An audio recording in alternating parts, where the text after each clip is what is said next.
Greetings, nerds. This is Scene and Nerd. I'm your host, Sarah Belmont, and with me, as always, is our Mr. Producer, Will Polk. How are you doing tonight, Will? Doing very well, Sarah. Happy Monday evening to you. Looking forward to talking about Volume 1 of Stranger Things, the last two episodes. Yeah, the Turnbow Trap and the Sorcerer. Yep, Those are yep. the two episodes we have. Yeah, we had the two episodes, and then just as as we wrap up these two, I know Netflix dropped the Volume 2 posters today. Had non-character posters that they like shared, and I love the like for audio listeners. You probably be seeing them on your socials, but Netflix did a nice thing of like putting together one for like all nine posters together, and they have the groupings with with the uh, with the characters with Mike and Set 11 and Will and the rest of the gang. But yeah, so December 25th. I mean, the holidays. I know what I'll be doing over the holidays. Why does Mike look like he looks so different? He does. I noticed that. I noticed that today when I was looking at the poster. I don't know. I was like, yeah, I don't know where the artist was like.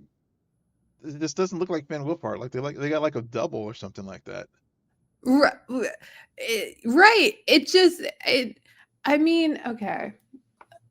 No, I won't say it. But it's funny, and then I start to look at everyone else and I'm like, yeah, the facial features are there, and then I'm like Mhm. back to Mike and I'm like, who are you? Because you're not Ben Wilhard. Like, Yeah. I'm so confused. Yeah, I don't know if it's like the perspective where they're like looking up at Mike, so maybe that's the thing that is what is interesting about his likeness in this poster. But yeah, I just feel like they used a very different photo. yeah, It's just because everyone else looks exactly like how they appear in the mhm, show, yeah, for better and for worse. And I yeah, just and yeah, then you go to Mike and it's just like, did he pay someone to do that? I yeah, don't know. But yeah. it's the poster, so it'll It's the be on poster, yeah. t-shirts. Speaking of the poster too, I'm glad they put a bandana on Lucas because it, as an African American man and as someone who in whenever I was a teenager and in the late 80s, early 90s trying to do a box cut and it never worked right on my head, I feel like I feel bad for my brother. I really do. Because I do. It's just like this is I think back to like hearing with the when the SAG actor strike was going on, and I know several. I remember there was the actress Michelle Hurd who plays Rafi on Star Trek Picard, and one of the Mhm. things she was really talking about was like making sure they had ethnic appropriate people in the make hair and makeup room.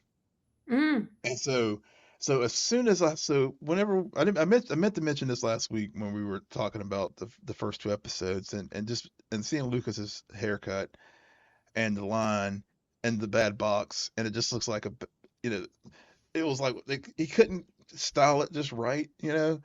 So I feel like they just got a wig and like plopped it on his head and didn't bother with like making it look neat and clean and it just really and I feel for the brother because I'm like I know that look. I tried my best to do the look, but I couldn't do it, and so I'm having great like empathy for Lucas and his hair. So I'm Yeah. glad they put a bandana on the poster here. So I don't know if they like heard some feedback from folks or what, but appreciate I'm appreciating the bandana on the character poster for Volume 2. See, See, I'm glad you pointed it out and gave like the cultural perspective on it, Mhm. because to me, I don't think it was necessarily feedback so much as looking at characters who are black in Mhm. this genre and from the 80s, Yeah. like the more actiony we get, the more you see those characters wear bandanas like that. Yeah. So Yeah. especially with the few, because Lucas didn't get a lot during these 2 episodes. He No. honestly didn't. But he was very much like, I'm a sniper. Sniper chews gums. Chews gums. I'm a badass in this. So seeing him, I'm just, it's as if he was ripped from a Predator movie, you know. Yeah. So it's very military, but also not more of a renegade. Yeah. And Mike too. Like, I shouldn't even call him Mike. I should be like Imposter Mike on this series. I don't know. I'm just gonna call a spade a spade. Where's the love for the females? The Yeah. females and their wardrobes, they're getting nothing. I mean, they put Nancy in one of the most god awful wigs ever. Yeah. Yeah. Speaking of wigs, yeah. That was the other thing I think. Yeah. I mean, I know we're supposed to be like, talking about the show, but this poster just like really offended me. It was cool, but it was also like had to like just talk about, whenever you went on with Mike, I was like, yeah, I got to get my Lucas thing in because I just yeah, and the same with Nancy and her the styling that they did for her. Yeah, I mean, between her and Jonathan, I'm like, I don't know which one's worse and more Yeah. offensive. I really, Yeah. it's just very distracting to me. They finally will also get to glow up here. Yeah. And in my opinion, we are talking about the show. Yeah. Yeah. We We are. really are talking about the show Yeah. here. And Yeah. these 2 episodes, because I know that this is these are posters for volume 2, Mhm. but those images, I mean, let's call a spade a spade. These kids aren't changing their clothes in between Yeah. episodes. We've maybe gone through the course of 3 days within the last 4 episodes, if Yeah. that. It's moving at a very rapid pace, which I'm not complaining about at all. No, Um, no. but I just wish that there was a little bit more thought into the styling. And so with the volume 1 poster, there was no teaser of the characters, right? Um, I don't think so. I mean, I know I've seen like various things out there just looking for assets for like film mills Mhm. and whatnot. I know one of the more there was scene that we did get in the 3rd episode. Yeah, I've seen this one quite a bit. For our audio Oh, listeners, okay. it's the Home Okay. Alone moment. That was definitely out there a lot. And So it's yeah. okay, that was the reference, because for me, I couldn't help but thinking, and I put this in my notes about this episode, the Yeah. Turnbow Trap episode, because I was like, okay, so they knock out the entire family. Mhm. And how long are we supposed to believe it took them to single-handedly destroy their house? Like it, because it's still night by the Yeah. time they take everyone to the barn and everything, and I'm just like, so is it midnight at this point? I mean, how late were they eating dinner? Because it felt really late and they were already on dessert. And so, and then the waking up of Derek, but nobody Yeah. else is awake. And I'm Right. just Yeah. like, and now that I even put that out there, I'm thinking, I'm like, so what happened to the rest of the Turnbows? Yeah, yeah, yeah. And also, it was also a reference to Nightmare on Elm Street as well. Mm. As far as the trap, it was, I think it was inspired. The Duffers made it very clear that they've inspired the whole sequence, from the house trapping sequence in that movie.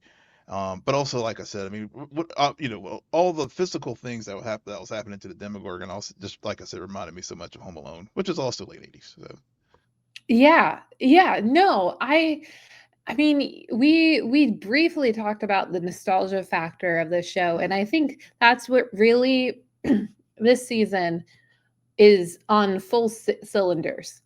And it's because maybe it's because we've had such a time away from the show, that to Hmm. return to it after such a period of time has passed, it's a reminder. It's like, okay, this is the last season, and yet we're feeling the highs of that nostalgia from season one. Yeah. And because these characters and this world is all based on those movies that it's funny. I like to say I grew up on, but I'm a '90s kid. So, but Yeah. technically, if I was born in the '90s, I did grow up on '80s films. So, Yeah. like Yeah. these characters are character types from that era. Hmm. And now you're bringing up movies that certain sequences and scenes are references. And I mean, some of the sequences in the lab, it felt very alien like. Yeah. It felt very claustrophobic, Hmm. and you're dealing with species and creatures, and you have a scientist who's trying to understand them, and there's a um, and is not realizing that the 11 is an ally and not the perpetrator. Yeah. so so it's so familiar, yet yet it's fresh and it's new, and it's a reminder also of why people have been obsessed with this show for so Yeah. long. Yeah. Totally. Totally. Yeah. I mean, yeah, you know, I was thinking about that as I was watching it. Just even thinking about even in that fourth. Yeah, I guess it was the third episode, no, the fourth episode. Whenever with with dipshit Derek and the GI Joe lunchbox and I was like, I have that lunchbox, and I remember and it's a Mhm. thing, and even like the using the Rainbow Bright. I mean, I had when I was a kid, I had one of those things, and Absolutely. and so whenever the Demogorgon comes and you start to see the thing flashing, it's just Mhm. like, oh yeah, that's a great way of how you can use nostalgia in a way that services the story, and it's not just oh, look at this little cool thing here. I mean, that's what I think where this show really excels in doing that. I mean, yeah, there's the definite like moments where it's just like, oh, we'll have it there for nostalgia's sake, but most of the time, whenever it's in these episodes, it is there to serve the story. Right, and, to just continue on with dipshit Derek, he he was a highlight. At first, he Yeah, was very annoying, yeah, but then the more I reflect on these 2 episodes in particular, the more I'm just like, "Derek, you are the man," yeah. because you are also a character that is found in so many movies from this era. Oh, yes, It's yes. it's there's always that Yep, heavy set, and now yep, sometimes the heavy set friend can be more of a Dustin type, yep, but exactly. and more of Yeah, like the smart and the funny and the kid who gets picked on and everything. But then you have that other version, and he's the bully. He's a mhm, bully, okay? mhm, Go yep, back and watch Heavyweights. I think that yep, might be a '90s movie. Is I that think so. is Heavyweights a '90s movie or a '80s movie? I think it's the '90s. I think it's a '90s movie, but even yeah, but I mean, it's still your point's well taken. Because I Yeah. was thinking that too. I was thinking that as well when with Derek, and I was like, oh man, he's like every yeah, fill in like you said, he is the archetype of like Goonies and the heavy Ugh. set kid, and Luke and was it Lucas or no, I'm thinking Stand By Me, Mhm. as well as far as like the kid, the heavyset kid. I guess in Stand By Me was Jerry O'Connell. Um, Yeah. and so yeah, that and just the and again the video game play and everything else he was spot on. So And how but yeah, he's connected to this group through siblings. mhm, And I like how they made the older sister the bitch, and yep, her and Erica had it off. yeah, I would have appreciated to seen the cat fight that occurred between her and Erica when Erica brought out the tranquilizer on her because she wouldn't eat the pie, which that was yeah, the other thing running through yeah, my mind through that sequence. I was like, can somebody name what kind of pie it is? It's driving me crazy because Yeah. it kind of looked like pumpkin, which would be Yep. very Thanksgiving-y. Hmm. However, it wasn't orange, it was white. I could have Yeah. sworn. So I was very confused about what kind of pie, and I really needed to know. I needed to know too. I think because even whenever they were like pushing the cake, the pie, Mhm. a plate across the table as far eat it. It was just like it really did look like a pumpkin pie. So I'm gonna go out there on a limb and say it was pumpkin. But Yeah. yeah, but Yeah. I so overall with the Turnbow Trap, yeah, and the Turnbow is a reference to the last name of the family, of Derek's family, because they're trying to save Derek, but also use him as bait for the Demogorgon and mm, i.e. Um, Vecna, because they want to know where Vecna is in the upside mm, down. So yeah. it's this whole trap. But what did you think about the planning and the execution of this trap? So, so there were a couple cool things. One, it was just great to see Erica back because I was wondering Mhm. what happened to her. And so in the whole sequence there when they were trying to convince her to join and she was rightfully like, upset because they've been going on all these crawls and not invited her. And Lucas basically was like failing at every turn. But then whenever they were able to convince her to come, you know it was the friend always like is the one who saves the day. So that was, oh gosh, yeah, so that was really cool. The plan was really, I like the plan. um Mhm. hearing all again, hearing the local references too, as I mentioned last week. So like there's, so we'll end up at McCorkle Farm, and so like for example, McCorkle Farm is named after a friend of mine, actually Mac McCorkle, who lives who's here in town. But then how they were just sort of piecing together what they were going to, how they were going to use Derek as the bait, and then, getting all the accessories for Murray, to, so because it was good to see Murray back and, playing the role of being being the supplier, and how difficult it is to like, get all these things, especially given that the town is occupied. Seeing it all come together and really, really, really worked well for me. Yeah, I I like the momentum that Mhm. this episode and then even the second episode, sorry, the third and the fourth episode have, Yep. because both of them revolve around these a trap and an Mhm. escape. Yep. Yep. Tom, Dick, and Yep. Harry. Yep. Um, Yep. and Dick, yeah. and so it's a good working set piece. Now, Yep. I do have to say, I was more impressed the first two episodes with in terms of let's just say screen time distribution. Yeah.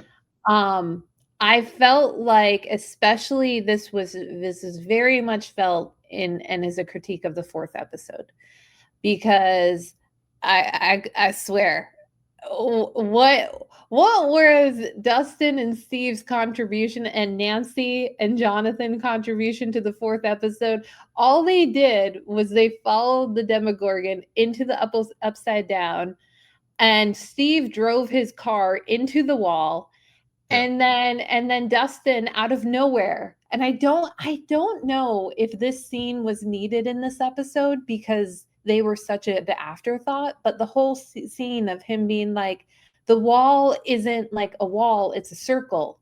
And Mhm. it's a matter of what's in the middle of the circle. I just feel like that is such a big revelation, and Yeah. but I feel like as a viewer, I'm gonna need that in like the fifth episode. Putting it in this episode felt more like we need to remind everyone before we leave Yeah. what these characters are doing because we haven't seen them in about 20 to 30 minutes. Yeah. But Yeah. yeah, it just felt very it felt very off to me. Mm. Granted, there was so much to doing, especially um because of the Max stuff that happens in the fourth episode that we'll get into in a minute. But Yeah. Yeah. I I have a different view. I was actually okay with the wall and the circle and it leading back to the Hawkins lab. I mean that just again I totally hear your point. mhm, But I think it was good in a sense that it just really just reoriented us as far as like what all this is about. And I know we'll get to the Max piece of it as well. And also what, and of course in the things that Will learned also um, in these episodes. But because otherwise, I gotta just be, the one thing that I did like about the Steve Dustin interaction was when Steve rightfully called Dustin out for lying to his friends about what really happened. yeah. Um, that, but otherwise, the bickering and all that kind of stuff, it's just sort of like Nancy and Jonathan. It's just like Mhm, it takes me. I just get bored with it, to be yeah. honest. Yeah. Because it's been going on so long for so long. Like the whole conversation in the third episode between Murray and Jonathan, I think it's the third Mhm. episode, and Yeah. I thought they were talking about sex. Yeah, And I did too. then the next thing I know there's a ring and I'm like, "Huh?" And Yeah. also, what? I'm confused about where you think this relationship is headed, and I think Nancy is too. This for me, the whole like Nancy, Jonathan, Steve love triangle thing, Yeah. the show doesn't need it. The show does No. not need it. It needed it for maybe the first two seasons just to Yeah. get these characters Yeah. involved, but Steve has evolved away from it. And I Yep. swear to God, the best ending at this point with those three characters, none of them end up together. Yeah. Or Yeah. Jonathan and Steve end up together. But Yeah. I mean, I think for Nancy in particular, her ending is getting out of Hawkins. Yeah, yeah, yeah, Oh, yeah, and they allude to that. I mean, as far as like mhm, the, going back to the whole Nancy Drew thing. I mean, yeah, that's you're right. I mean, her investigative, she was doing the whole investigative journalism thing and all that. So I completely agree. I mean, I think her arc definitely is, after all this is over, get as far away from Hawkins and this sad, mopey Jonathan and as she can. yeah, and it's also Jonathan for him. Like these three characters, because we meet Steve in particular like as a senior, and I think Mm, Jonathan and Nancy are both juniors, and now they're all graduated as far as yeah, I know. I could be off I in think my so. timeline, but 3 years Yeah. have passed. So it's about them like getting out of the town and also just embracing adulthood Yeah. more so than anything else. And right now, because of what's going on with siblings and people that they care about in Hawkins, they are also having to they have a foot in both worlds.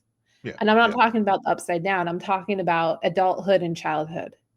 Yep. Yep. And honestly, to go into the Max stuff, Yeah. that's really an interesting point to bring up considering we meet Max, well, we as in Holly Yep.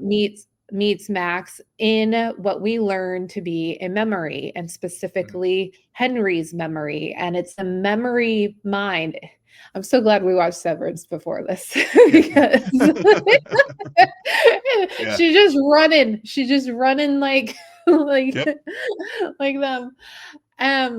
So and so and then there in one of the memories she stumbles upon is, and this one took me about back and stuck out really. It was a memory when she walks into the high school and Mhm. you see God damn it. Har Um, was it the Harrington or the Oklahoma? well, Because I you mean, see here, yeah, you see all of that. You see the references to the children's parents. yep, I'm blanking on Winona Ryder's character's name. That's Joyce. why I was Joyce. You see Yep. Joyce, and then now correct me if I'm wrong here, Will, but she looks at the flyer, and the Mhm. flyer's for Oklahoma, and at the That's correct. bottom you see Henry, right? Yep, that's So right. we're meant to believe Henry was a attended school there. Yep, yep. Okay, this is totally Carrie. It totally is. Yeah, it It's is Carrie, and totally apparently, yeah, it's totally Carrie. And I want to say, I think this was also tied. There, there's a play for Stranger Things. I think it was called Stranger Things, the first. Oh gosh, I can't remember the tagline, but uh-huh. apparently there's a reference to some of the things that we saw in Henry's memory here that do play into into that play. Right. But yeah, There has to be. And just the fact that we have the Harrington reference and the Joyce reference, and then my mind also was started thinking, I'm like, did we ever get an explanation on who Will's father is? I don't think Like, I don't think and does Will yeah. and Jonathan have the same father? Hmm. I don't. I don't know. I don't know. Because to me, and not to completely go into the Vecna and Will stuff because we have not even finished talking about Max, but to me, I base because we saw this memory and like we know Henry's been in this world Yeah. and experienced some very deep childhood trauma that we have yet to fully see. I just wonder like they kind of allude to it even at the end there where he's like, "You know why I chose you?" And Yep. why I chose them and all this stuff. And I'm like, no, no, that's great. I don't care about the little kids right now. I need to understand why specifically you took Will. Like you Mhm. specifically took him. And yes, Yep. he is weak, or he was weak, He and was weak. Yeah. he was the weakest. But I just wonder if there's another reason, Mhm. because Mhm. and I wonder if Henry knew Joyce, because Joyce was handing out the flyers, wasn't she? So I think there's something there, which is again such a trope from this genre and this era of movies. Yeah, yeah, I completely agree. And it was, it was really. I'm glad. I know we've been wondering how we're going to reintegrate Max back into the story, and I really, you know, really liked how they did that with one using this, learning that she was, in Vecna's mind. To your point Mhm. about Henry's mind, as far as to your point about Severance. Um, but also, all this time when Lucas has been sitting there with her in the hospital, I'm glad they answered the question like, could she, could she hear what was going on there, and then, we learn why she, how and why she could, she was on her way out, and then, basically the, again, going back to nostalgia, the old-fashioned tape player failed us Yeah. here, because the tape ran out, and he had to rewind the thing, and that led to her, having to, uh, whenever she was ready to come out of the coma, having to run back to, Mhm. to safety, and finding a hiding place, and finding that cave, which, whatever is special about that cave, is the place that, Henry, is afraid of.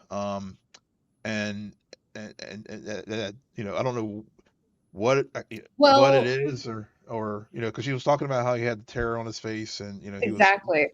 really scared. So, Yeah, and well, we also see in that episode and a few scenes prior when Holly is preparing to go into the woods, hmm um, she she finds like what looks like Boy Scouts. yeah, yeah, And so and she, so to me, I feel like that picture is connected to that cave, and there was an incident, and again, childhood trauma.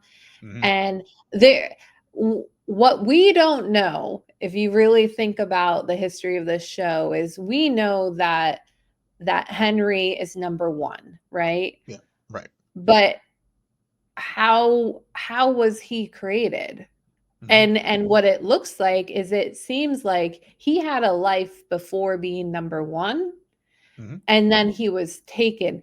Now with 11, and people again who have watched these seasons over and over again, and Will might even be able to correct me too if I'm wrong about this, it seemed like it seemed like Elle is more of a product of the lab and the experiment itself. yeah, yeah. So That which are different things. I mean, to bring up Gen V, which we finished a few months ago, um, the Odessa project, hmm right? Like yep, there's a difference between shooting up a kid with Gen V or yeah. Compound V. yeah, Yeah, yeah. yeah, Versus what happened with the Odessa product, you get a certain type of soup after that. So mm, I think that's maybe what they're going to get into more in part two, volume two, to kind of put a bow on Vecna's story because there are yeah, some gaps. yeah. There are some gaps, but also just before we close out with Max, we another important part of the whole vision was her in the Rainbow Room. Um, Yep, exactly. yeah, and seeing the things that transpire there, and and how that what is transpiring in present day in the story, relates back to what we saw in the Rainbow Room, um Well, how and does that relate? well, I mean, as far Because as this, yeah, go ahead. the Rainbow Room, and it's specifically like that room, but also it was clearly the night that 11 created Vecna. Yeah, So like that is and does she wake up in that room? Does she Max wakes wake up. up there? Yeah, because I think that's where she was hearing the music, and she tore down she went to the wall there, tore down the barrier, because that was when she could hear Lucas playing Kate Bush. Yeah, And, yeah. yeah, yeah, and then But then that's like that's after there she goes on a loop. Like she doesn't yeah, immediately do that, but then right, she ends up on a loop. She goes there and that's when she starts hearing, which leads to the next set of memories hmm specifically about her being captured. But I think you're right that there's a reason why we kind of start the memory we start with Max going through Henry's memories the moment he became Vecna, yep, that awful night. And then later we're shown a random like sequence in the high school. hmm We're shown then we go on a tangent because we go through him taking Max. right, um she uses a certain word, but that kidnapping occurs and put her becoming cursed. She calls it a right. curse. Cause of the curse. So Yep. this is when he cursed me, and so then we see that whole sequence that we've already seen in season 4, but arguably hmm from a different perspective, and Yep. just a reminder of how awesome Max is and how heartbreaking her story is. Yeah. Then we wind up in the cave. Yep. And and which I wonder if the cave, whatever memory the cave holds, is more of the memory of that, like, is the prequel to it all. Mm, Because I don't I don't think Henry's story starts in the Rainbow Room. That's Vecna's story. that's I Vecna's think story. Yeah. Max has stumbled upon the start of Henry's story. Yeah. Yeah, I think you're right. So, Yeah. Yeah, yeah, I think you're right. I mean, I think that'll be one of the hanging threads that we have here now that we'll get more information about in volume two. yeah. And um again, I'm loving Will this season, Hmm. but I have to say the writers did him a solid and they're like, "Will, we know we've been benching you. Yep, yep, We're for gonna sure. pair we've kind of weighted you down with all of this 11 and Mike stuff. So now we're Yep. gonna pair you with Robin and whoop That's been glow great. up." That has been a yeah, that honestly, the Robin Will pairing has been my favorite this season.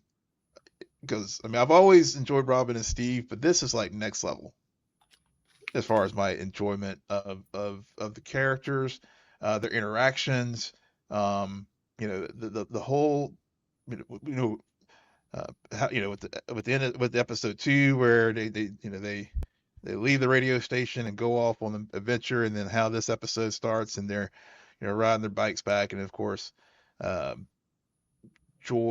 Joyce sees them, and Mhm. they have the whole conversation in the car, and I love Robin was just like, I'm paraphrasing, but inadvertently insincere. Yeah. Yeah.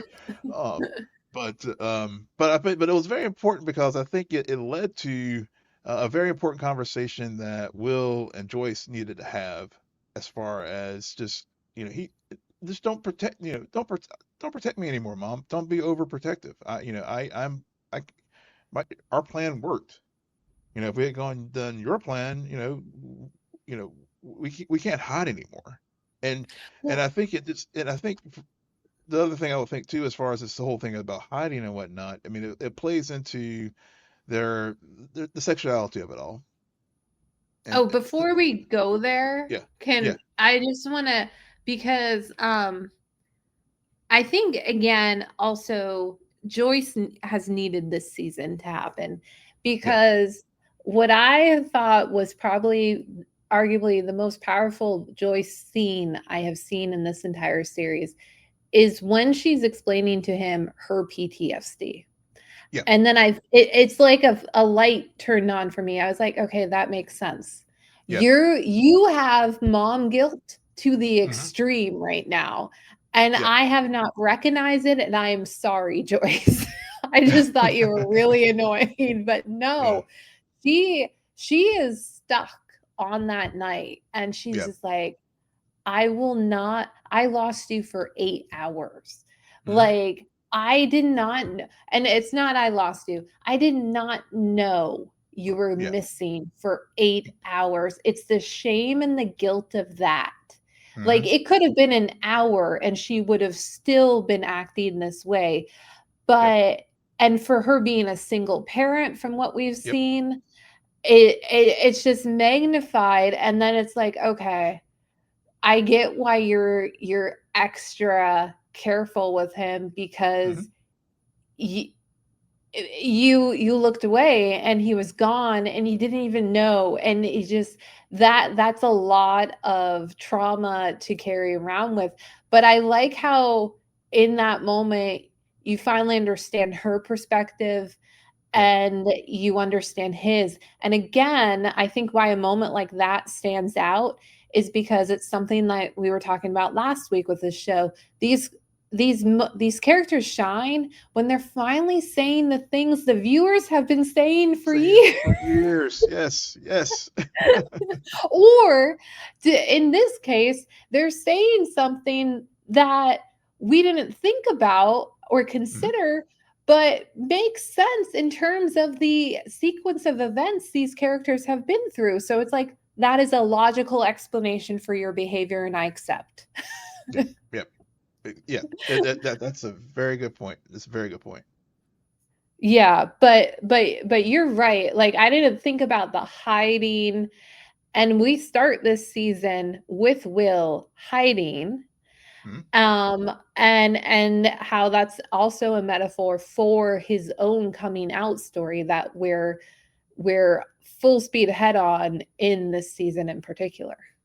Yeah, yeah, yeah, and I just really, whenever he and when Will and Robin were talking, and finally, again, to your point about people saying things that needed to be said, Mhm. it's how many kids have that bowl haircut Yeah. talking, but they took a humorous moment, to really get into just Robin's coming out story and how she, talked about, her first experience, and um, when she was head over heels over someone, and then she like introduces them to Steve, and she was like, and I think I do remember this, was it maybe the third or fourth season, where they had that moment.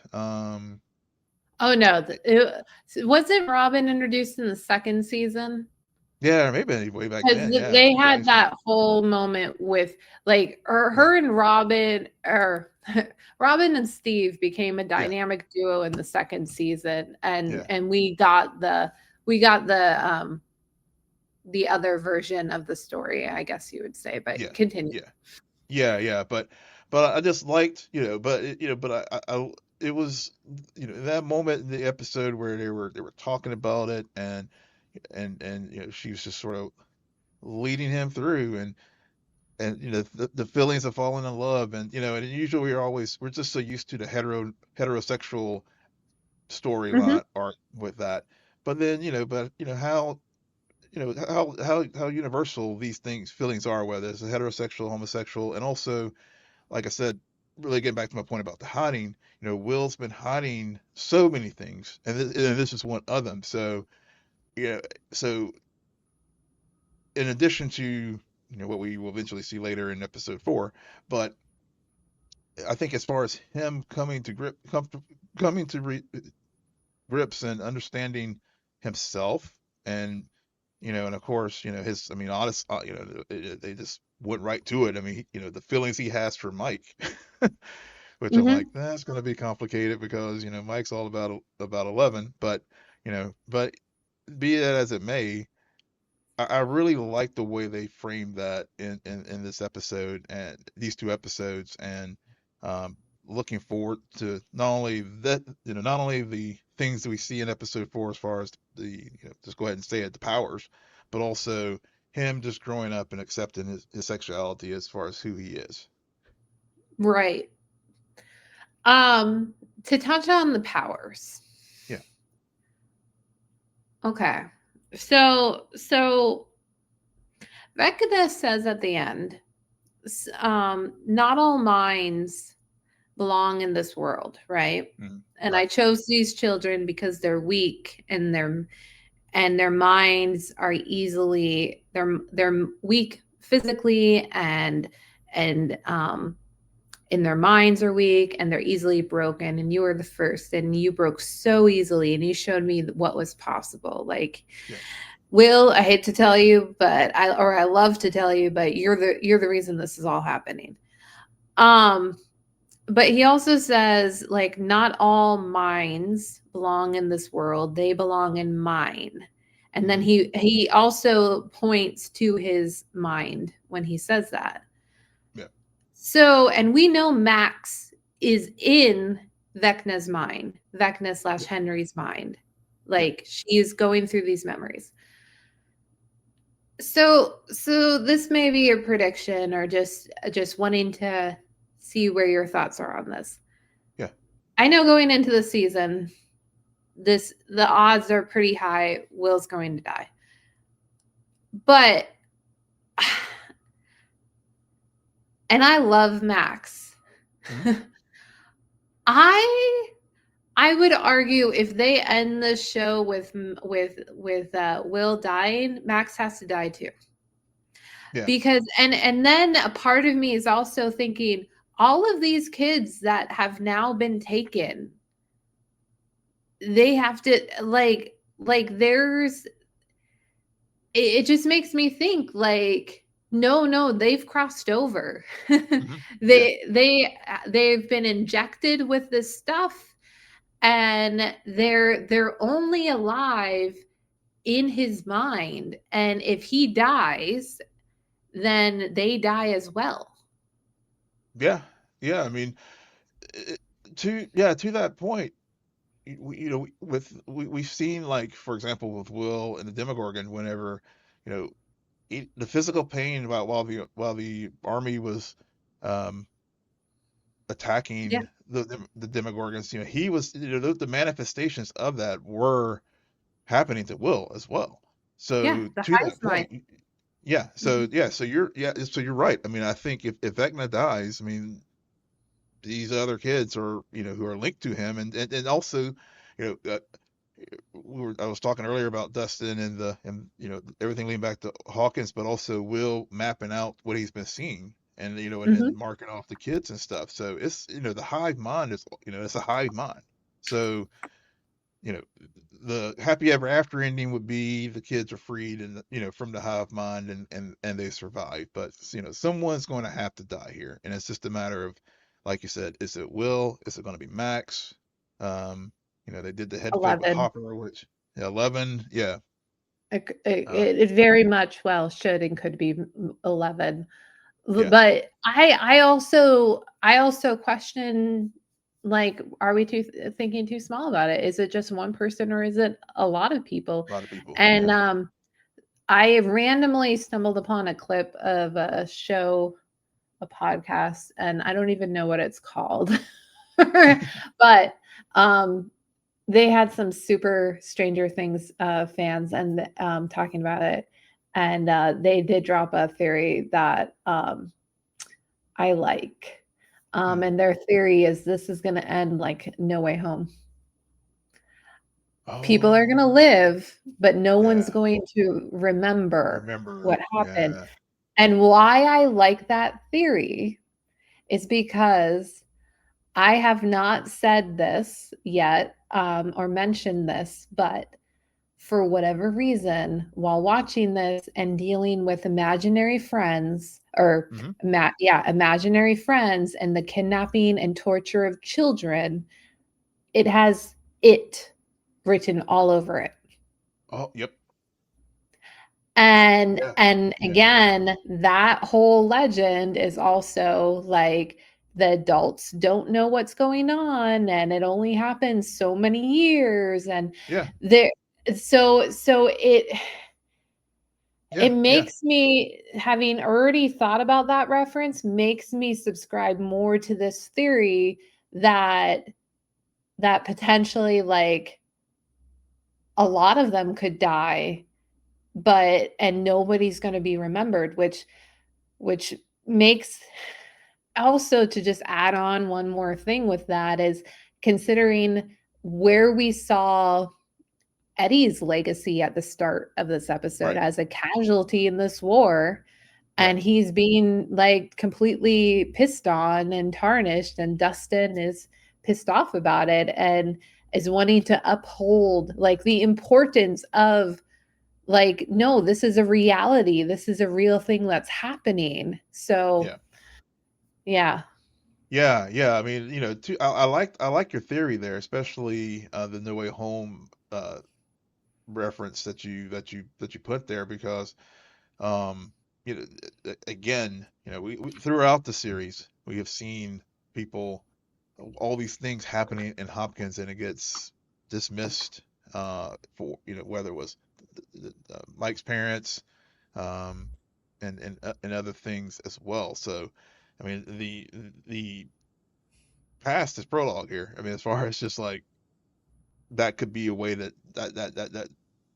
all of this ends. So, yeah, I mean, I think that's, I mean, we're definitely, at the end of the day, someone is, we're going to lose some people. and it's just a Mhm. matter of how many and who and like you said, I mean, I think it's as far as like moving forward, how how what these characters, whoever the people that we lose, what their legacies are going to be. They're Yeah, not going, yeah, and it's not going to be like Barb.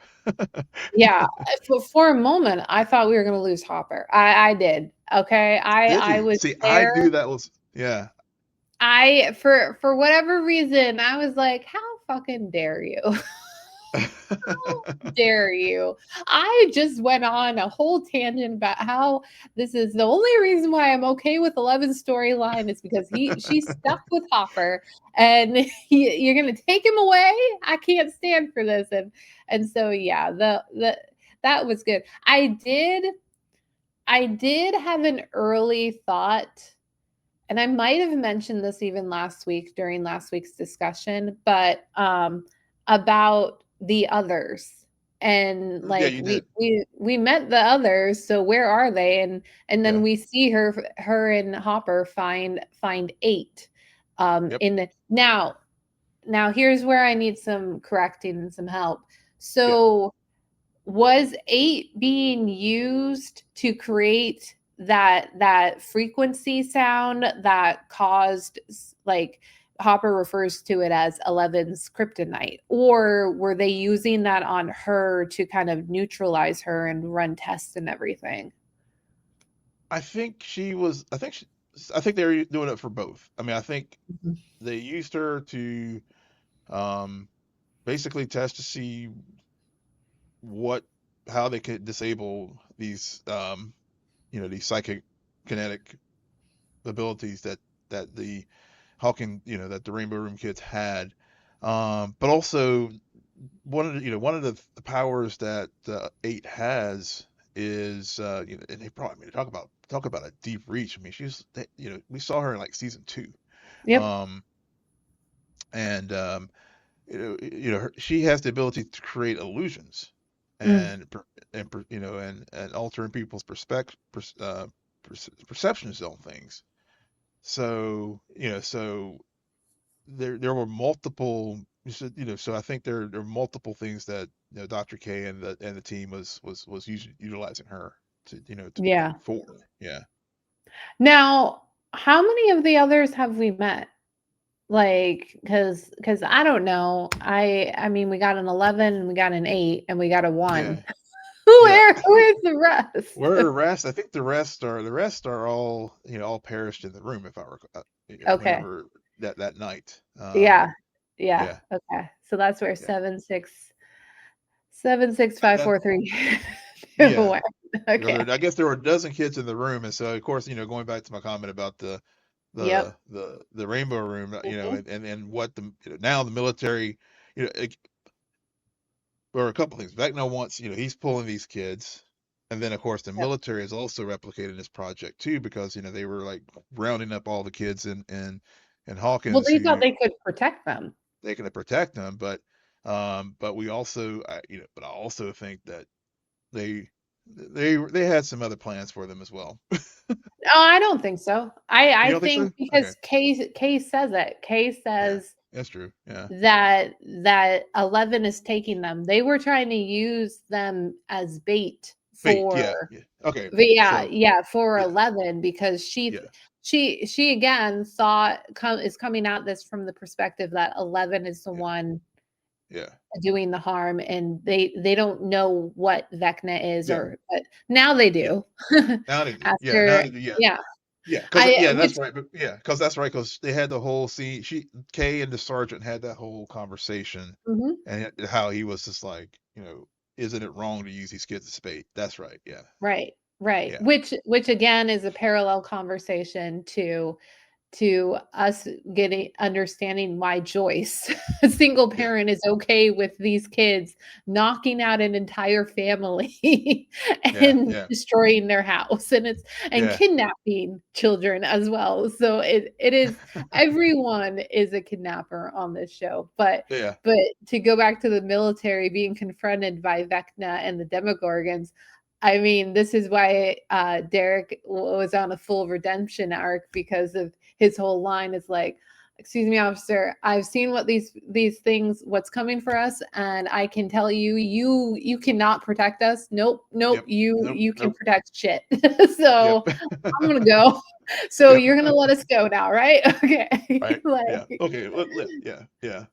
Yeah. But that night too, with the when the Demogorgons and Vecna did, that I have to say that the whole sequence with the with that just the action and and the kids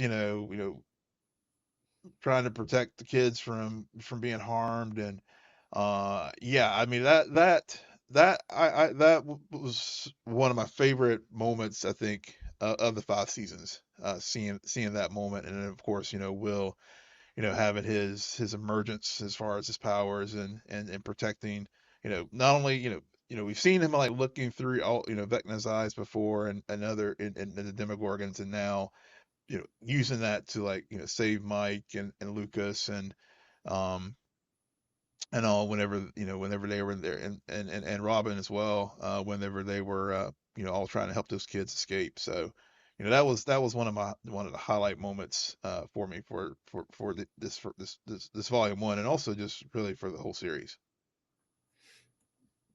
yeah, I think I've said everything I wanted to say about this volume one. Yeah. But I don't think I've said it enough. I think that this first volume, it's really starting off the season strong. Yeah. Um, with in terms of pace and structure and progression. Hmm. And I also appreciate how, like there's a reason we're not going down episode by episode. We're all over the place on this show. It's just because these episodes are bleed into each other so Yeah. well that it you really can't talk about a full character's arc without going into all of the episodes you've seen. Yeah. Yeah. Which just says, like, it was written, yes, for a binge model TV show, but it's also written like a movie, and it's a Hmm. popcorn movie. It's easy. And I think that for a show with such a long history and of fondness, it's good that it seems like they're going to go out on a high and not a Yeah. low. Yeah. Yeah. Yeah. So I completely agree. I mean, it was like it's like a really is like building up to a crescendo, uh, mhm. and this first volume ended on a very high note, and yeah, and in just a few weeks, a couple of weeks, we'll be riding this wave as far as the second volume, um, and then of course the grand finale for New Year's. And yeah, I'm gonna try to see if I can find a screening nearby, because I think I do want to watch this one on the big screen as far as the finale. Well, you'll have better luck than me. So, but yeah, we will be wrapping up our discussion post New Year's in 2026. Um, so that is, be on the lookout for that in early 2026, Yeah. everyone.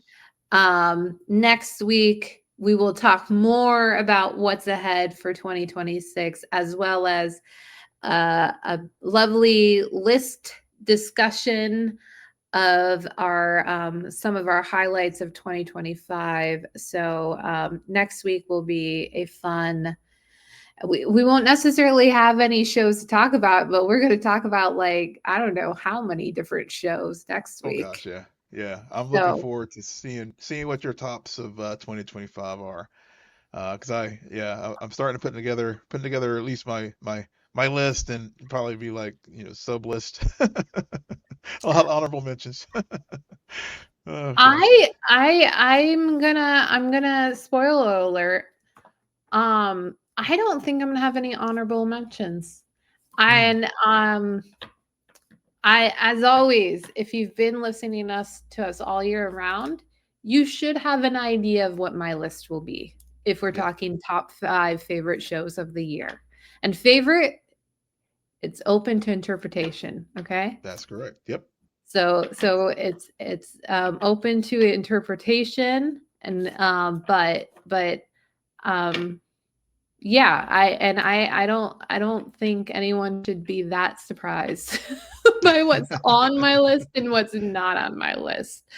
Um, but it always will. And if anyone who has listened to our show do these end of year recaps before, because this is I think our third or fourth time doing them, you will know that the discussion then will really quickly turn into me trying to guess what's on Will's list. Yep, yep. Yeah, And yeah. then I'm gonna be try to. mad because I feel like I've been duped, and I think he knows I'm going to do that, so then he Yep, puts random stuff in yep. random places, and I'm like, this isn't a list. I want Yeah. the real Nah. one. Oh yeah, I'm checking it once and checking it twice, but I'm looking forward to this. Yeah, yeah. And like I said, there was one last. I think there was one I should have like known, and I like had a brain fart, and then when you told me, I was like, I can't believe I like missed that. So yeah, be sure to tune in, y'all. It'll be a fun show. All right. On that note, Will, why don't you tell our listeners where they can find you? Yeah, before I get my social stuff, don't forget we're still doing our food drive. Our goal is $200, and so we're getting there. We have had a few donations, so help us out at least to get to our first 100. We're only like $20 or $30 away from that, but scan the QR code, and also you can always go to our website as well. There's a link there, and we'll always have the link in the show notes. But again, help people out here during the holidays.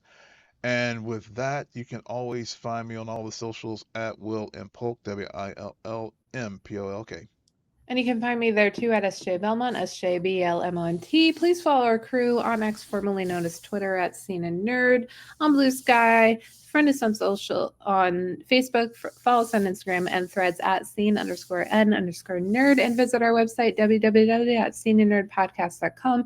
But most importantly, rate, follow, and comment on Apple Podcasts, Spotify, YouTube, or wherever you get your podcasts. Good night, geek out. You're welcome.